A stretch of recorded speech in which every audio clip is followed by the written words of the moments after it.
Hey everybody, Mike Copera with podcastcondition.com bringing you the 119th episode of What You Drinking.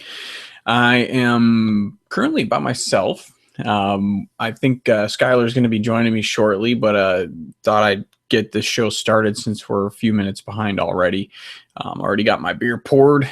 It's looking actually pretty good here on the camera just before I started. So yeah, a little bit of nudity for you guys. Yeah, that's one's for the guys and some of the ladies if you're interested in that. Anyways, this is a really good Saison, at least good smelling Saison. I have not had this yet.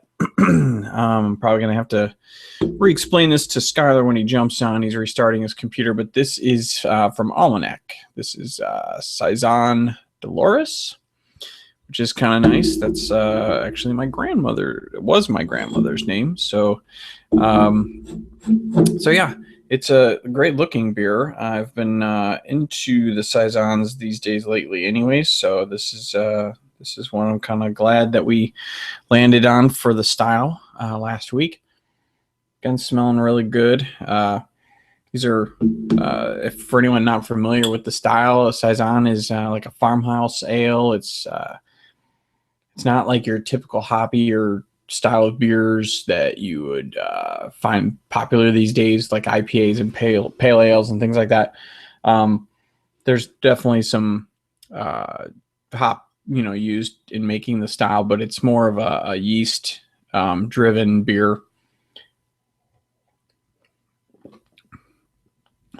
Well, that's actually really good. Nothing too spicy, but this is a really good example of this style, and really enjoying it. I've also got the same exact beer, but this is I guess they aged it in white wine barrels and added Brettanomyces to this particular beer. So it's the Farm to Barrel series version of this Saison. So I'm excited to have a little of this and a little of that, and so we'll kind of jump right in on there. Hey, what's up, Skylar? How you doing? How's it going, Mike? I'm doing all right. I'm doing well, dude. I just got the show started about a minute or two ago. Had the beer open. Thought I'd show it off before the head died down a little bit, so it's looking good.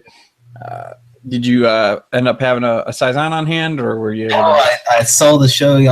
Y'all decided on Saison, and I'll tell you what. Yesterday was my birthday, and we went through a lot of beer. Well, happy birthday, first of all. I had a Saison in the fridge for today, and apparently we drank it. So I'm switching to the German Pils. This is from Karbach out in Houston. I just saw a review on that beer. I think it was on the Craft Beer Temple video podcast. The guys, are you familiar with the Beerists podcast? Mm-hmm. Pretty good show. I guess they sent those beers over to Chicago for Chris Quinn to review on his podcast. So he has some good things about that one, and it looked really good. So it is. I love a really good Pilsner. Me too. And man, there's some really great ones here in Texas. I'll admit, I can't think of any craft Pilsners brewed outside of Texas that I really like, or maybe I just haven't had enough of them. But yeah, this is definitely becoming one of my favorites.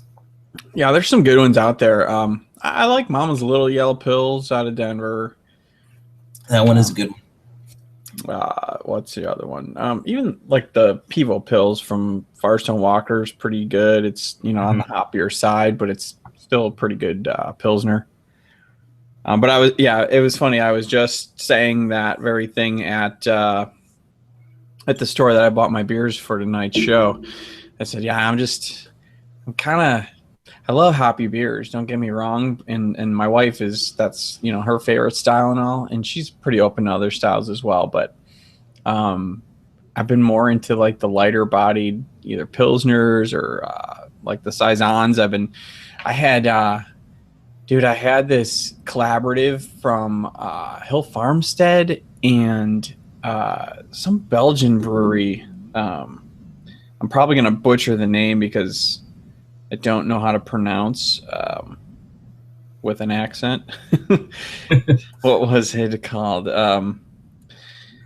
Here, I'll see if I could pull up the picture well enough in on my phone to show you. But if you wanted the really dumb American version of the pronunciation of this name, it's the Blagies, Blaugies. So I'm sure it's pronounced a different way, but it's this is, I don't know if it's gonna come out well enough. Yeah, I can kind of see it. But it's so it's a collaborative with Hill Farmstead, and dude, it probably the best saison I've ever had. Really? It's so earthy and funky. Like my wife was like, that smells like weed. Like that's all I smell as soon as you open the bottle. I literally kept the empty bottle around for like 2 days later, just like walking by and be like, oh God, it smells so good. It was delicious. And I grabbed it just because it had Hill Farmstead's name to it. You can't get that anywhere here. And yeah, the store that I bought it at in like a suburb that my brother-in-law lives in, he recommended the store. He lives like 2 blocks away. And I've been there a couple times, but I went there for a particular brewery that is pretty prevalent within the city of Chicago, but out here in the burbs, you can't find them anywhere for now. And they're called Microphone Brewing. They're kind of the new big name here in Chicago. They're opening up like a suburban location out of where is it? Elk Grove Village out here in Illinois, and eventually there'll be a tap room and everything. But all of their beers are music. They're named music towards like some sort of musical reference in like a name or the label art or something like that. They've got a coffee stout, an imperial coffee stout called Smells Like Bean Spirit. Just little play on words like that. And everything I've ever had is just amazing. So they put out some good stuff. And so I went there specifically for that brewery, but I saw that Hills Farmstead collab and I bought that. I think I'm going to go back and kind of clear the shelf of all of them because they're just delicious. So can I see what the can looks like on that beer that you've got again? Yeah, sure. It's called the German Pils from Karbach. Nice. That's a cool can. I love cans, man. I'm really, it's funny. I really gravitate towards my pick on like if I've got to pick something out of like a huge selection, I'm looking at cans for the most part, unless I'm going for something specific or if there's like a special release. I prefer the can. I don't know why everyone isn't going in that direction. There's still that stigma, the canned beer for a long time wasn't that good. And it's just now got to the point to where cans are better than bottles, but it's going to take a while for people to transition over. But breweries are, for the most part, you're starting to see some of those ones that were traditionally bottling. They're slowly moving over to canning. I'm not sure if that's like a few here in Houston. They're just a few brands they'll start canning. I'm pretty sure they're trying to measure how sales are based on cans versus bottles. But Karbach, for instance, they can everything. They started right off the bat canning. They only can. And then I'll be canning in 6 months probably. Nice. And there is a canning shortage in America. So many breweries are moving to canning that there is a shortage of cans. So when you get them, the label design, you have to get them approved by the state and the feds. Right. And you have to order 200,000 minimum at a time. So you want to make sure you get the label right. Right. So they do have some breweries are doing where they're putting the labels by hand, or they've got they're getting like a blank can and they're putting the label on themselves. And I actually I've got some cans like that in there where it's like a shrink wrapped label. So you don't have to get the can individually designed. They're just blank cans, and then you have a label shrink machine. It's definitely more costly, but it's got a nice feeling to it. I like it. I know that's but I like the way they feel. Yeah, because a lot of the breweries that have crowlers are going with those kind of labels too. So it's I don't know. I like it. They're you can easily remove them and reuse the can if you want, or not reuse the can, but if you want to keep it for some whatever reason. Yeah. But I like it. Yeah. Did I mention to you what beer I've even got here? I don't remember. No, we talked about the saison that you had, but you didn't talk about what you have in the glass. Yeah, so I talked about it just before you jumped on, but this is the Almanac Saison Dolores out of California. It's pretty good. Very light. Very things about Almanac. What's that? I've heard some good things about Almanac. I've never had any of their beers. They came to our market probably within the last year or so. So I've got this Saison, and then I guess the guy that recommended it, he also said that there's a white wine barrel aged version of the same beer with Brettanomyces. So I bought that as well. Nice. I reckon I will be tearing through this bomber, and then I want to give this guy a try and see how the beer has progressed with the barrel. Mm-hmm. No. I would say if there's one style I prefer Brett in more than anything else, it's a saison. Like, it's just that classic farmhouse style, mixed with the Brettanomyces. It's just fantastic. Yeah. I think one of my favorite saisons is out of Colorado from Trinity Brewing. They make a cucumber saison called Electric Cucumber, and that is incredible. Oh, but I wish I liked cucumber, because there are a few cucumber beers out there, and I'm not even a fan of cucumbers, but there's something about that beer that makes me like cucumbers. Okay, well that says a lot then. Yep. So for anyone who might be watching this and might not see you on as often as some of the rest of us, you're a professional brewer in Texas. So how are things going at your place? So you're expanding into canning now. So it sounds like things are going well, and are you guys expanding outside the local market at all, or is it pretty much staying local still? And for now, we're seeing a lot of growth in-house, just people coming to the brewery, and so I'm focusing a lot on small batch stuff and just upgrading our small batch system. But yeah, we're pretty much constantly going through upgrades and expansions and all of that, but we're talking about moving into the greater Houston area within the next couple of months, and then we'll see where it takes us from there. Right now, we're super local around the Galveston, Clear Lake area. Well, you're still pretty young too, right? I mean, it feels like it's been only a year, or is it? I think a year and 2 months. Wow, something like that's that. awesome. Yeah, we've seen some insane growth, but that's the way it is down here in Texas. It's like the craft beer revolution is just now taking hold.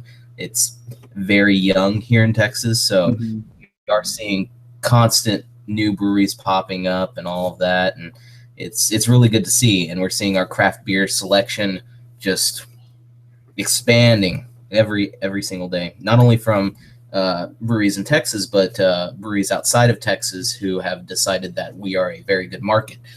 So for the first time, we've got a good selection. 5 years ago, you couldn't find anything on the shelves but maybe Shiner. That might be your only craft beer choice. But now, how is that helping improve some of the laws that you guys have? Are there any changes that have happened since this growth has started? Definitely. The whole reason this is happening is because we've been changing laws, and it's changing very slowly. We have a not the best state government, and it is very slow moving. Anheuser-Busch uses their lobbyists very efficiently here. And there's constant change, but there's more people speaking up about it, saying, hey, why is this way? Why can you go to a winery and buy wine to go? You can go to a distillery, buy whiskey to go, but you can't go to a brewery and buy a bottle to go.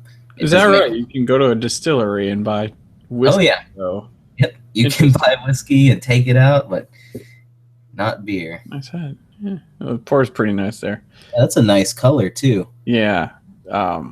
I do want to mention, I don't want to keep bringing it up because I don't want to kill it, but because this beer is delicious. But the foam on that other Saison from the Hill Farmstead collab that I talked about, it was like the fluffiest. It was like I'd never seen a beer like that in my glass. You know, it was I don't know. It was like probably the most pure version of that style that I've ever seen, and I just kind of want to share it with everybody and talk about it to everybody. I was like, oh my god, I want more of this. Like every day, I want a bottle of this in my house. If you see another bottle of it, buy it and send it to me. Yeah, for sure. Set up a trade. Yeah, absolutely. The one I had last night that I drank was Saison DuPont, which is the classic. Oh yeah. Which I really enjoyed that when Have you ever had the dry hop version of that? No, I haven't. It was like $6 at the Benny's chain at where I usually shop, and I had it in my hand. I put it down because I had these two, and I said I don't need a third Saison, but I'll probably be back tomorrow. So I put it back on the shelf, and I'll probably get it tomorrow because I've had the the regular version of it, so I was intrigued to see how that was different. Yeah, I don't think I've ever had a dry hopped Saison. That sounds good. I actually make one over at Galveston Bay that's called Rye of the Storm. It's a rye Saison. It's really good. I love rye beers. They're awesome. Yeah, me too. Something about rye gives you that really nice, like, earthy kind of spice that just accentuates the farmhouse flavors that you normally find in a Saison. Hell, add Brett to that, you've got like the perfect Saison. In my opinion. I know you get Founders in Texas now, right? Yes, they started distribution down here almost 3 years ago now. Their Reds rye is really good. I don't know if you get that one. Yes, it is. But yeah, I was speaking of Texas. There's a couple stories here about from Jester King out there by you guys. So I guess they are,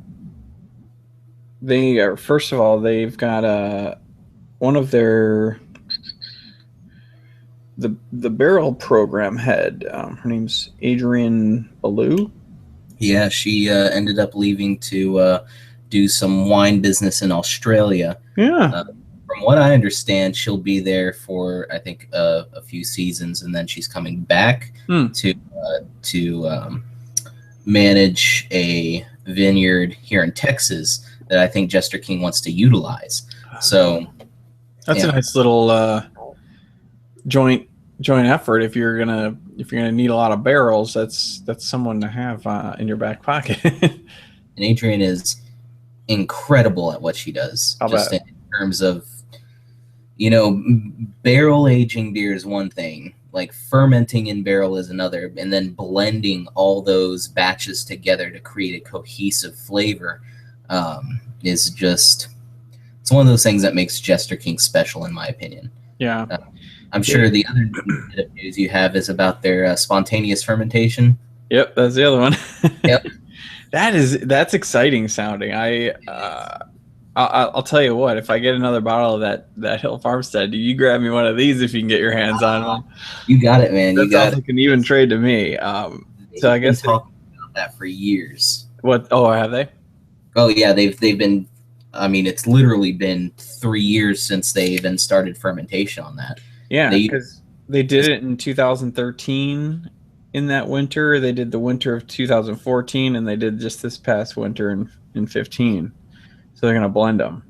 Yeah, that's just a really cool idea because they're in such a pure, just part of Texas where you can go outside and the air is just so clean, and it's I love heading out there to Dripping Springs, but to utilize that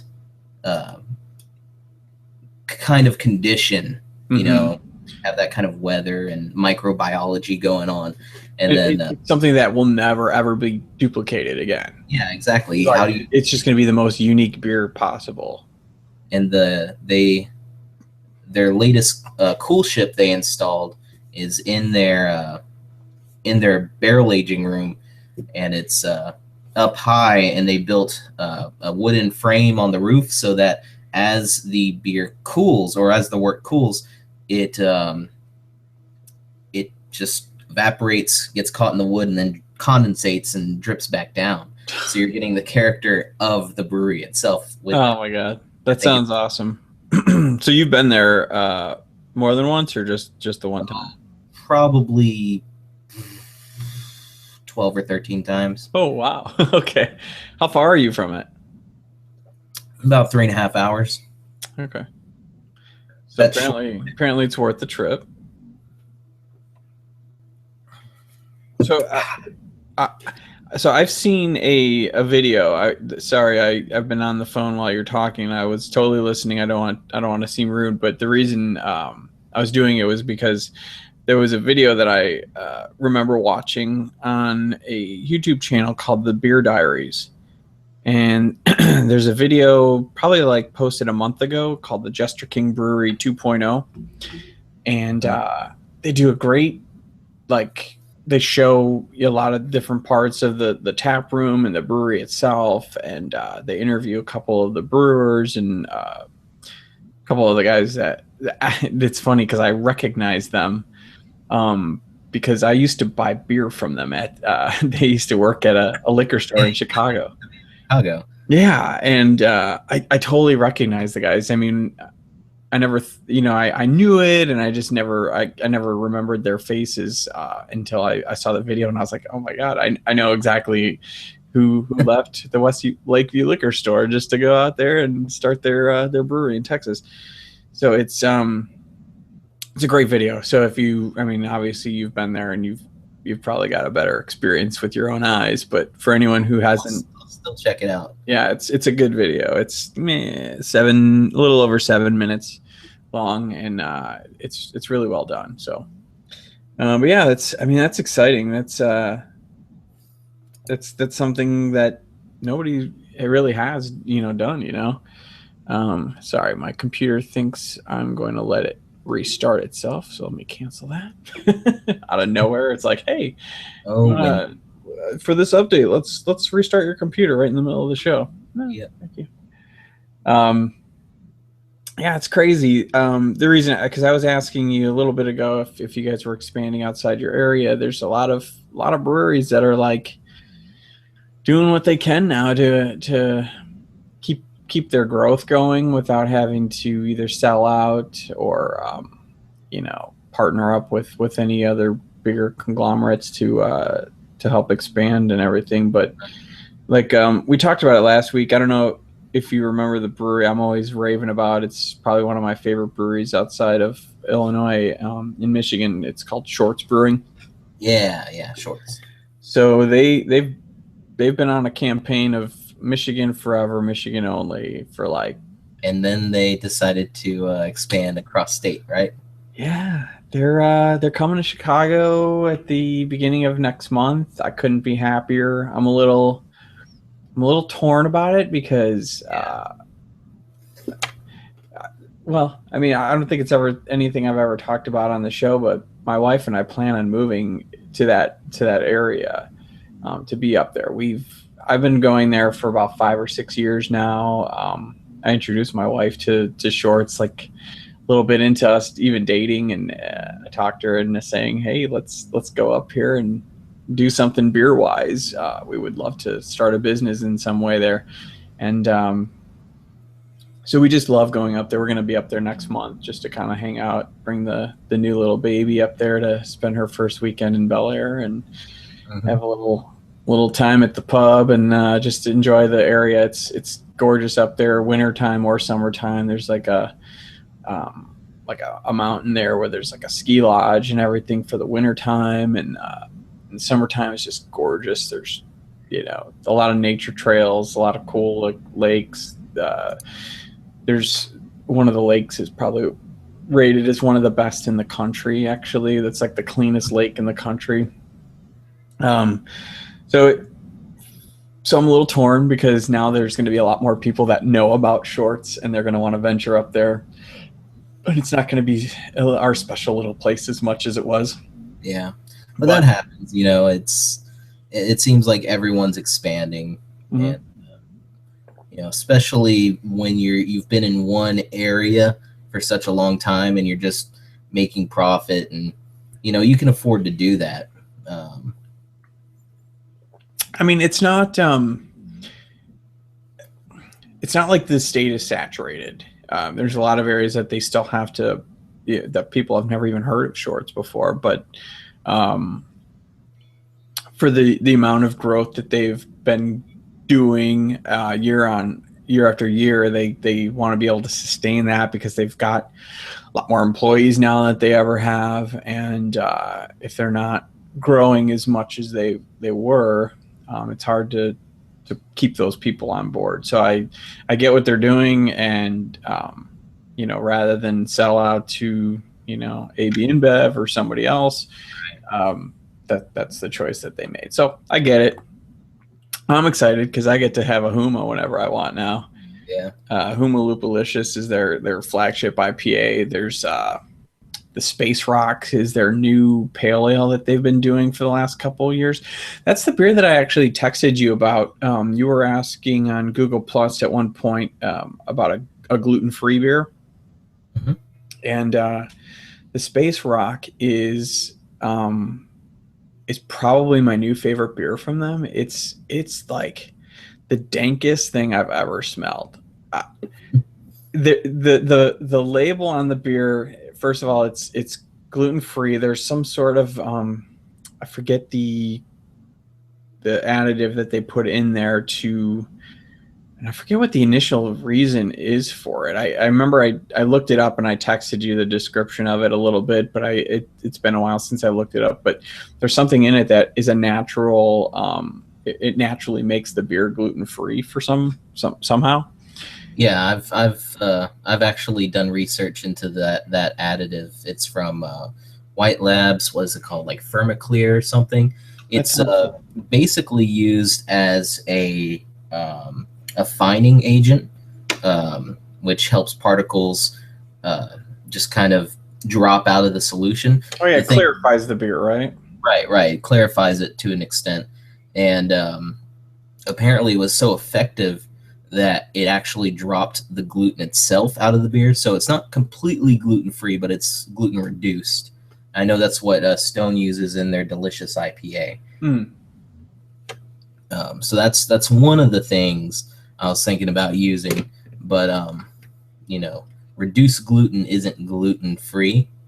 Yeah, but the thing is, Shorts actually had like lab testing done on it, and the amount of gluten is negligible.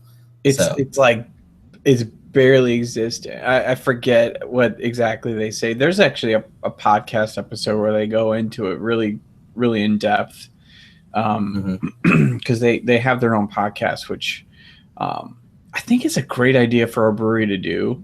It's cool. I think every brewery should do that. It's a great way. I listen to a lot of comedian podcasts, and it's a great way for them to promote their shows that they're doing live, to sell tickets and all their appearances and stuff. And it's a huge tool for them. I'm like, why aren't breweries all having a podcast where they advertise their new releases? Why are they waiting on, like internet posts and stuff like that? Just talk about it and have a show about it and have people write in about it, things like that.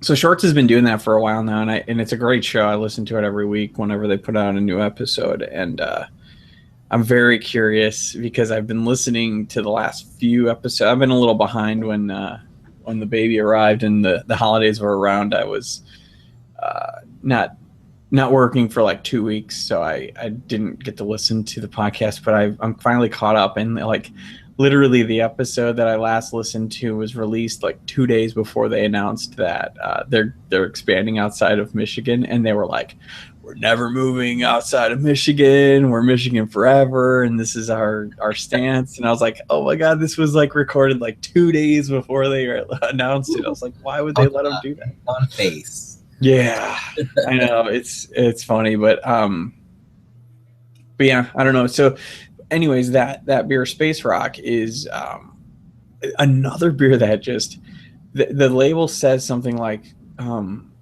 ingredients are this and this and this and some sort of space age nuggets or something like that, and I'm like, are they putting weed in this beer? Because I mean, I've never smelled a beer that smells more like weed than that particular one. And it's just delicious.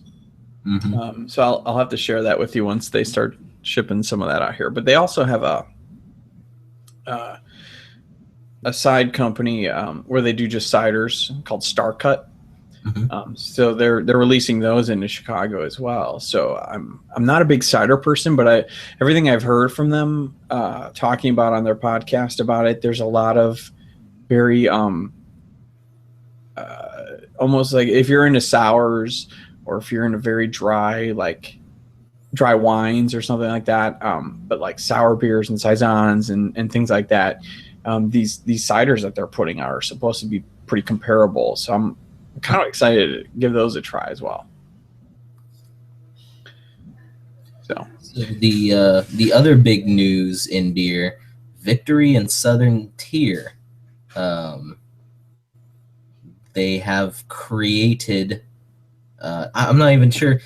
I don't know what to consider a buyout. Basically, Victory and Southern Tier being like, we're creating one giant company we're falling under. They're pulling like an alphabet or something. I'm not sure why, right? Because I'm sure there's some sort of business to it. Well, I mean, is it like a distribution thing or? No, that's why I was like, is this for like a distribution thing or something like that? No, they're basically saying they're creating a let's see, what are they calling it? They're creating a holding company. I thought the name was pretty interesting. Because it sounds something similar to like Green Flash and Alpine, right? Like Right. kind of merging together. I don't know. I actually I have not heard this story, and I didn't see anything about it. I think they just announced it yesterday. Mm. Artisanal Brewing Ventures, so ABV. I got a chuckle out of that, but yeah, I guess it is kind of like the Green Flash situation, and all that, because they said nothing's going to change. All the employees stay exactly where they are, and everything like that. But the two of them combined has suddenly brought them to one of the top 15 beer producers in the country. So, not sure how they're going to use that to their advantage. I mean, it makes sense to combine forces rather than sell out to the enemy, if you want to put it in those terms. I mean, it's we've had our discussions about the sellouts that have happened, and I've kind of changed my views on it. Like I get it, like I understand why. I mean, this is how it is now. Like it's no longer, one or two breweries, giving up their ownership and selling out to like, for distribution wise. It's a lot. When you've got Ballast Point selling for $1 billion, like how do you pass that money away? You can't pass that up. And if you're a brewery owner that eventually maybe wants to retire and doesn't have family who wants to take this company over, that's a nice way to to finish the job, and retire and do other things if you want. What's up, Kevin? How you doing? Hey, pretty good. How about you? Good, man. Good to see you. Thanks for joining. Yeah, just barely made it. We had a impromptu dinner at B-Dubs because they were doing some fundraiser for my daughter's school. Oh, nice. So I had a Sam Adams Rebel IPA. Ooh, the grapefruit one or just the regular one? Just the regular one. Oh, okay. I saw that they did the grapefruit one. I was like, oh man, they're totally trying to jump on the sculpin. Yeah, I see a lot of that now. I know. Even the winter, I don't think of it as I think of it as summery type of drink. Mm-hmm. We were just we were talking about a lot of things, but we were just discussing some of the buyouts. Yeah. What's your opinion now, Skylar? Have you changed it all as far as how you feel about it, or? Oh, I mean, it's pretty much exactly the same. Like, I understand why breweries sell out, because who says no to $1 billion, like he said? It depends on who it's being sold to. You know, if it's a good brewery who is then sold to a company like Anheuser-Busch, AB InBev, whatever you want to call them, AB InBev Coors, whatever they're going to call it eventually. And then they make those beers. It's just boom. Let's say you have a Goose Island situation, Yeah. where you had this really nice brewery, and they're like, okay, we're keeping the recipes the same and all that. It's just going to be in every state now. And people still like the beer. Great. Buy the beer. Great. And then that money goes to a company that uses its money and influence to stop beer laws from being good for smaller breweries. That's where it gets me. That's where it pisses me off. Is, you know, if I buy a Goose Island, oh great, I'm giving money to the people who want to make sure that I don't succeed. So there you go. Yeah, but eventually they're not buying just the smaller guys. I mean, there's talk about Cigar City. I'm sure they're not considered small anymore, but there's those rumors. There's a lot of breweries that I've never even, like, some of them I've never even heard of that are being bought out, and it's they're diversifying, right? Because people aren't going to always be drinking really horrible light American Pilsners forever. So I understand that. They're diversifying, you know, buying other breweries that can make good products. But, isn't there some logic to, if you have more people with skin in the game, being this game being craft beer, they don't want it to fail. Nobody spends millions of dollars to buy into an industry that they want to fail. They buy into an industry that they want to grow. Now, if you're saying, yeah, they're not going to do it very well and they're going to fail, that's one thing. But when you're assigning motive, like, wow, they're going to do this and they don't want it to succeed, that's where you lose me. Oh, that's not exactly what I was saying. Maybe I was saying that wrong or mischose words. What they definitely want these breweries that they're taking over to succeed. Yeah. I'm talking about very, very small. Let's take the brewery I work at, for example. Sure. Doing what we do in Texas is very hard, and the reason it's very hard is because companies like Anheuser-Busch use their money and influence and power to influence the way that laws around here are made so that it better suits them and hurts us. So it's like, okay, this is why I can't sell growlers, because they always lobby against my ability to do that. This is why we have such horrible distribution.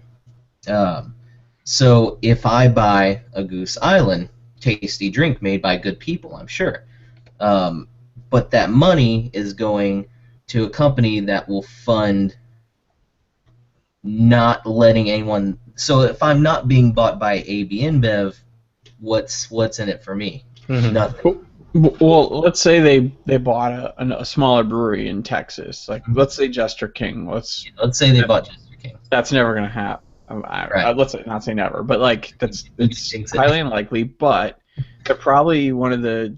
Why is that highly unlikely? It's maybe not.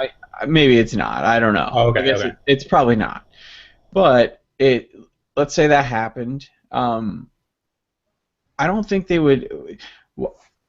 they would probably push for those laws if they like growler laws and things like that. If they have stake in a brewery that's pretty valuable within that state, wouldn't they stop pushing? Yeah, if I could put that another way, it's they're incrementally closer to your point of view on those laws if they're buying little breweries. Now, they're probably far and away, but probably a little less so than they were last year when they had less little breweries, and much less so than they were 10 years ago when they were actively probably totally wanting when I say industry, I mean the smaller craft breweries to not fail, but maybe not grow needed to their share. Now they're probably somewhat like that, and maybe a little less so because they're into that, they're diversified within that range of beers. Right. Except when a small brewery gets bought by a company like AB InBev, they're no longer a small brewery in the eyes of the law.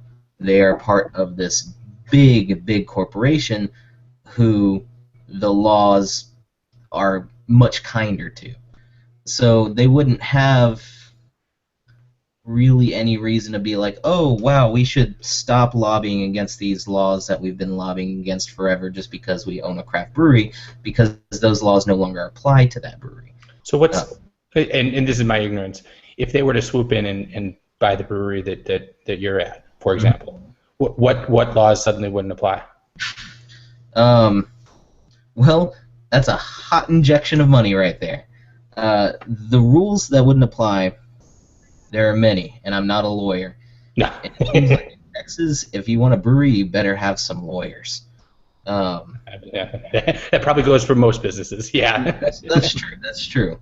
But imagine this beer that you can only get, right here in this little place. It's now available in all 50 states or whatever. Let's see, what law should I use an example? The growler laws. Okay. So right now, we're a brewery, and we have to follow some laws that are different from a brew pub. Okay, I've read about that, yeah. Brew pubs can do growlers. Breweries can't. What AB InBev would do is use their distribution network to get it into brew pubs and bars that can do growlers. So that's how you would get around with that. Now we could do the same thing, but we don't have that kind of distribution. It's not even. It's very hard for me to put this in terms that's. It's hard. It's probably even harder to put in terms that I can understand. So. Yeah. I'm having two layers of legal novice to work through. If Mike was here from Boston, he's the lawyer, so he might be able to shed some light on this. You're like, I'm not a lawyer. I was like, we have a lawyer that joins us like every other week. I've honestly become probably a bit jaded, a bit more cynical, just from joining the industry, because once you get in, you realize how truly messed up the laws are and how a lot of it's just, I mean, the 18th and 21st Amendment, that's a part of the Constitution of the United States of America. You can't just get rid of the three-tier system. No. Have you heard of what's going on the East Coast with, I think it's in like the Boston area, or the state of Massachusetts is kind of, they've been in some sort of issues with pay-to-play things going on, like pretty little things or pretty things brewing out there. They sparked. They're out of business, I think, if I'm not mistaken. But before they did, we kind of discussed this a couple shows ago, if not last week. But they sparked an investigation based on some tweets that the owner put out. Like, the reason we're not at such and such bar is because we're not participating in pay to play, and there's an investigation that I saw in an article like that's going on like yesterday. It was put out or something like that. So there's a lot of stuff going on just within the small breweries. Even are doing some things that are outside the law, basically. It sounds like. And it's mostly dealing with the distributors because really, when it comes to the beer world, it's the distributors that have the money. They have the power. Mm-hmm. It's all there in that necessary evil that is the middleman. And yeah, you see that where they make a bar sign a contract saying, okay, you only use this distributor, which is highly illegal, depending on where you are, I guess. I don't know. Not a distributor. Yeah. Kevin, you got a beer there? I do. I literally had. He's got his. My wife is actually on a Google Hangouts downstairs, and I decided rather than walk down and interrupt to go down to the bar, I looked around here and I had an old favorite in the fridge upstairs. Is she doing a beer show too? I don't know. I don't think so though. That'd be cool if you were both doing beer shows. That would be cool. Right now I'm having the barrel-aged version of the Saison I was drinking earlier. Kevin, I was drinking this earlier. This is the Almanac Saison. Okay. And version of the same one you had earlier? That's pretty cool. So I've got a white wine barrel-aged version with Brettanomyces added. Oh, wow. It's super dry. I can tell it's the same base beer, but it is super dry. What is it barrel aged in wine barrels? Did you say? White wine, yeah. Okay. Here it says right here on the label, if you can see, Brettanomyces. Interesting. Yeah. So I was looking for one Saison, and the guy's like, "Well, this one I recommend, and then this is the barrel aged version of that." And I was like, "Yeah, I'm gonna have to do both. Yeah, I'm gonna have to do a little comparison on the show. That's all." Boy, he must have been a wonderful salesman. He was. Get that past you. We're friends. He's actually, it's funny. We're on a first name basis. He's the guy that held a bunch of extra Bourbon County stuff for me. He's a good guy. Good. So I went with his recommendation because we have a lot of similar tastes. So I like this beer a lot. It's there's a lot of yeast build up on the bottom of the glass in this one.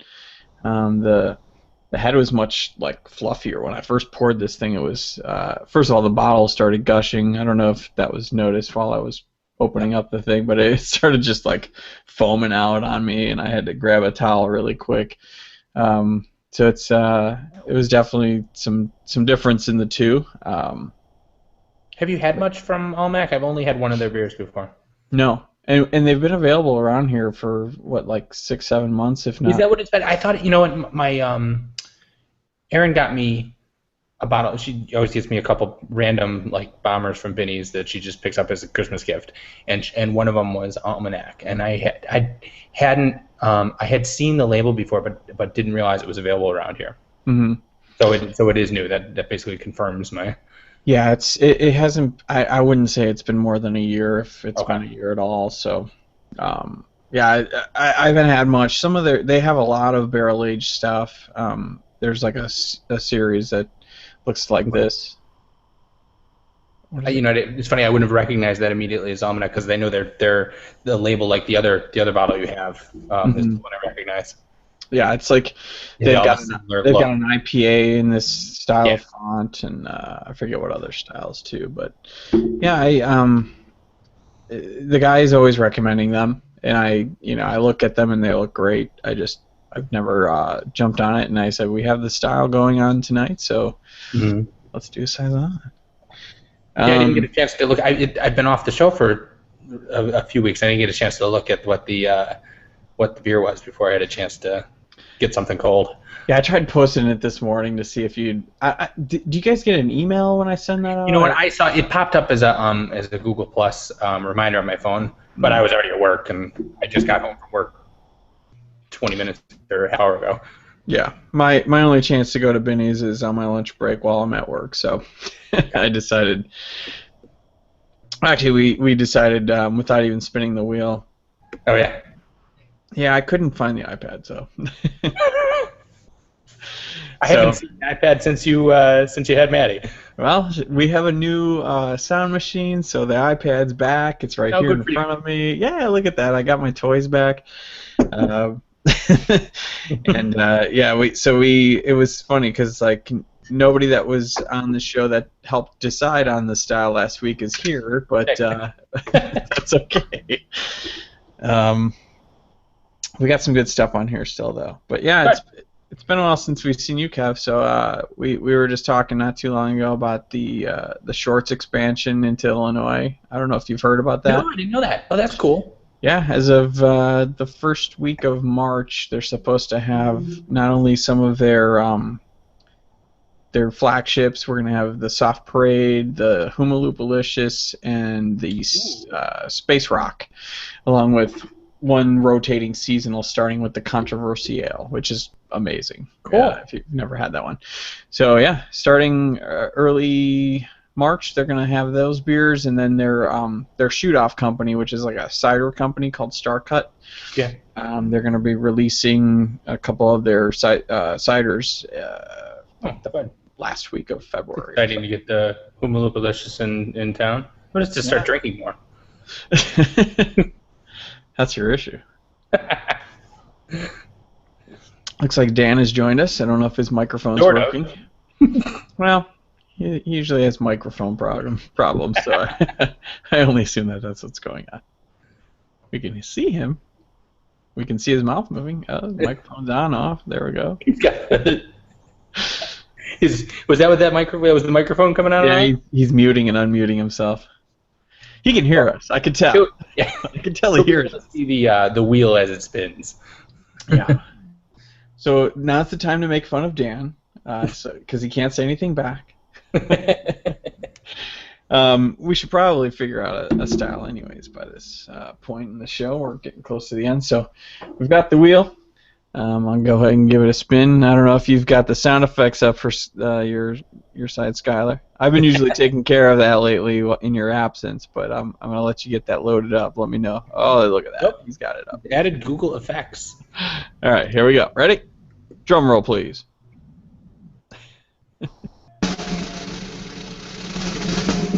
Yeah, we landed on white whales, which we did last week. We should. You can only really do that. Yeah, I'm really not. I don't bring have back another West D12. Yeah, I'm out of West D12. Alright, take the white whale. That was pretty good timing there, Skylar, by the way. Alright, the white whale is gone. Anything we want to add? I know you probably don't know everything that's on here, but is there any styles that you guys want to see added on? Dan says no. I don't know what that motion was that he did with his hand and mouth. I don't know. That was weird. Another hangout. Yeah, he's got some other kind of style show he wants to do apparently. Oh, I can see him typing. He's chatting. he's no. All right, I'm just gonna take the white whale off. Okay. Before we do this, because I forgot we didn't have that. All right, maybe. Thinking.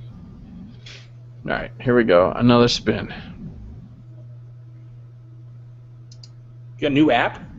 Same app. Beer you hate. Beer you hate. All right. The canned laughter. That's all right. I don't remember that being added. I don't remember who did that. Do we want to do that? Yeah, you mean yeah. It's like a however you want. Everyone has to have a Bizarro episode. Yep. All right. This is ours. All right. Sounds good. Natty Lights all around. Yeah, exactly. Do they make Red Dog anymore? That was the first beer I ever got drunk on. How could you hate it then? Because I vomited a lot. Oh, that's right. Yeah, it wasn't good. It's a fun story though. So if I do find it, I'll tell the story next week. You find a Red Dog, yeah, we will have a very special episode. Yes. All right, cool. Well, thank you guys for joining. Sorry, Dan. Do they still make special export? I believe they do. All right. Thank you guys for joining. Sorry we couldn't hear you, Dan. Kevin, thanks for joining. Skylar, appreciate joining. It's good to see you, man. We haven't seen you in a long time, and I know you're busy, so I appreciate you taking the time to join us as well. All right. Cheers, guys. Cheers. Bye.